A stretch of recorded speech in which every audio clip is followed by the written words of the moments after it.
E aí, pessoal, Daniel Aires da DPComp e do Nota Já, aqui com meu amigo Paulo Soares.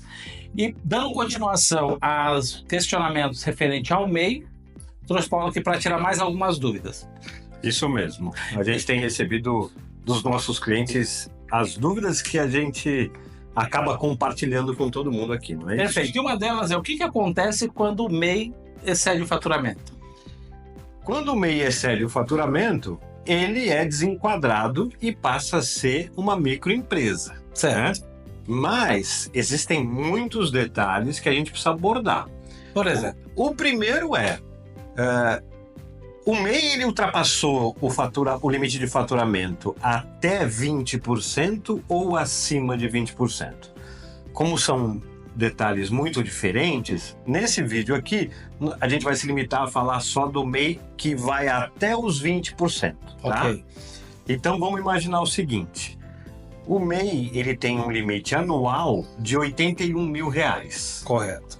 E significa que R$81 mil mais 20% dá 97.200. Certo. Então, o MEI que trabalhou o ano inteiro, que a gente sempre tem que lembrar do que a gente falou naquele outro vídeo nosso, que é sobre o limite do faturamento. No ano em que você abre o MEI e no ano em que você fecha o MEI, o limite não é 81 mil, o limite é proporcional. Certo. Tem que assistir o vídeo lá para entender como é que funciona. Mas aqui eu vou dar o exemplo de quem excede o limite. De quem excede o limite no ano inteiro. Até tá? os 20%. Até né? os 20%. Então, aquele MEI, ele poderia faturar 81 mil de janeiro a dezembro. Correto. Aí ele faturou mais. Ele faturou quanto? Até 97.200, ele está dentro dos 20%. Para se manter. Para se manter. Já dá para ele respirar aliviado, porque ele não vai ter problema. Por quê? Porque quando você ultrapassa até os 20%, o que acontece? Você continua sendo considerado MEI aquele ano inteiro. Certo. Mas aqui é bom você prestar atenção numa questão. Então, na verdade, ele vai ter que monitorar esse faturamento. Vai ter que... É isso mesmo, Dani. Exatamente isso que eu ia falar. Eu tenho que olhar. Todo mês eu tenho que ver o quanto eu faturei. Certo. Tenho que fazer uma projeção. Olha, eu cheguei em julho e já faturei 60 mil. Opa! Tem que acender a luz amarela de cuidado. Por quê? Porque eu ainda tenho todo o resto do ano e eu já estou perto do limite. Sim. Então eu tenho que calcular o MEI tem que calcular o quanto ele fatura mês a mês e falar assim, se continuar assim até o final do ano, eu vou ultrapassar os 81 mil? Vou. Tudo bem. Aí a segunda pergunta é, se eu continuar assim, eu vou ultrapassar os 97.200? Não. Então significa que você vai ficar. Mas isso, nesse limite de faturamento, são consideradas apenas as notas que eu emito? Tem que tomar cuidado, que é assim. Como que a Receita fica sabendo se você está faturando ou não? A primeira fonte da Receita são as notas que você emite. Certo.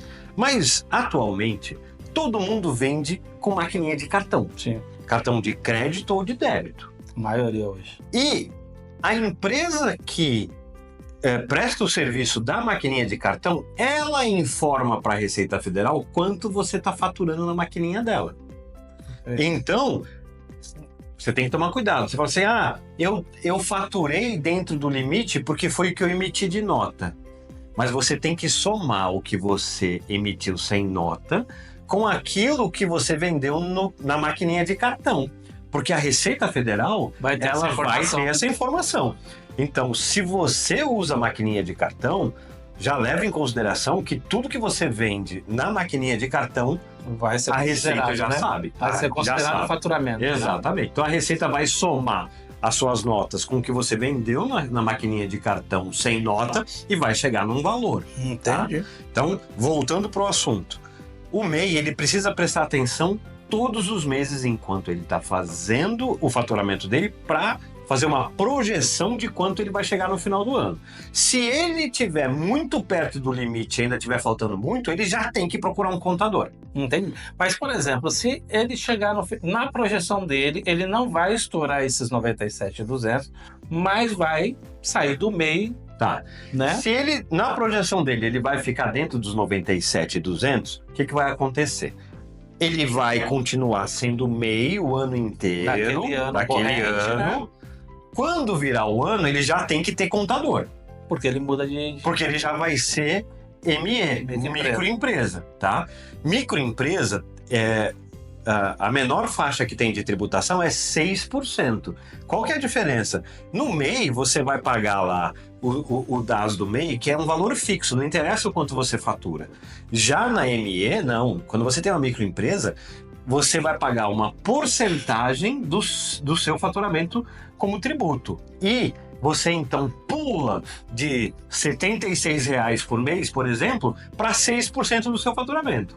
Então você já precisa de um contador para fazer esse cálculo e para gerar o DAS para você, tá? Então vamos lá. O MEI percebeu que ele vai estourar dentro daquele ano, mas vai ficar dentro dos 97.200, ele já procura um contador. Porque o que vai acontecer?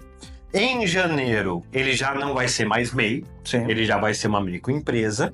E em fevereiro, o contador dele vai calcular, porque ele vai pagar a diferença. Essa diferença de 81 mil para os 97.200, ele vai pagar uma guia especial.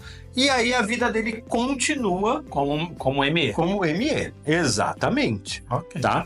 Então, eu acho que era basicamente isso que a gente tinha que falar, Dani. Para a pessoa, então, você que é MEI, você precisa monitorar mensalmente, você precisa fazer uma projeção de quanto vai chegar no final do ano, e se você estiver perto do limite, você já precisa procurar um contador. Perfeito. É isso aí, pessoal. É isso aí. DPComp, tradição em sistemas desde 1981.